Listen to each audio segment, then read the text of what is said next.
Sehingga bansos bukan kebijakan presiden. Bansos adalah kebijakan politik dari politik anggaran yang ada di DPR RI, sehingga pembagian bansos jangan dipolitisasi. Dan ini seharusnya di dalam tata pemerintahan negara yang baik menjadi ruang lingkup dari Kementerian Sosial.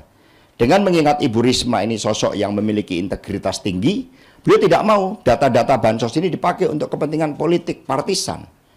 Apalagi untuk memperjuangkan kepentingan keluarga. Maka kemudian mengapa dengan sikap Ibu Risma yang sangat kokoh pada integritas itu, lalu Ibu Risma tidak diajak, termasuk di dalam kebijakan Raskin. Sehingga beras untuk rakyat miskin yang dari Bulog kemudian muncul gambar pasangan 02 Prabowo Gibran. Ini penyalahgunaan politik bansos yang sangat serius, justru ini mencederai rakyat. Dan ini tidak sesuai dengan tata pemerintahan negara yang baik. Bahkan Bu Risma pun menceritakan sekarang, ya suasana di dalam rapat kabinet, bahkan ketika mau rapat itu sudah diperiksa. Ada unsur-unsur ketidaknyamanan.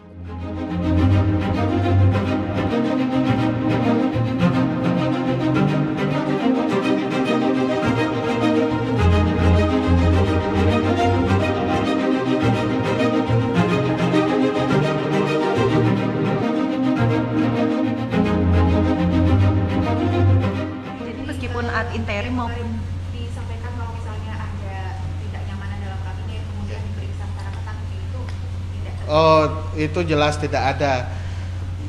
Teman-teman sendiri di istana pasti mengetahui bahwa ada SOP pengamanan yang sudah baku yang dijalankan oleh Pas Pampres, dan sistem pengamanan itu tidak berubah seperti yang berjalan seperti yang sebelumnya.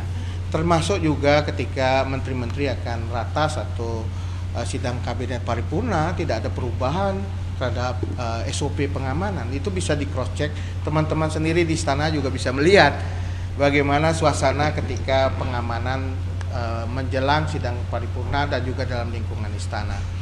Selain itu, saya juga ingin sampaikan bahwa suasana dalam rapat-rapat kabinet sidang paripurna juga suasananya sangat akrab, sangat dekat, sangat cair begitu. Terlepas dari menteri-menteri itu berasal dari partai politik yang berbeda ataupun dari koalisi paslon yang berbeda dalam pilpres, tetapi suasananya sangat akrab. Sebelum rapat kabinet ada di ruang tunggu bersama-sama bicara, ngobrol bersama, berinteraksi, berkomunikasi, saling sapa, kemudian juga bahkan ada bercanda. Bahkan dalam sidang kabinet paripurna itu disediakan ngopi dulu kan, ngeriung begitu, ngopi, menikmati hidangan sambil ngobrol. Dan kira tidak ada sekat-sekat suasana pemilu 2024 di dalam rapat kabinet. Dan itu saya kira satu hal yang menunjukkan bahwa suasana keakraban, kedekatan, dan bagaimana juga suasana yang begitu kompak juga terbangun di dalam sidang-sidang kabinet, termasuk dalam proses pengambilan keputusan.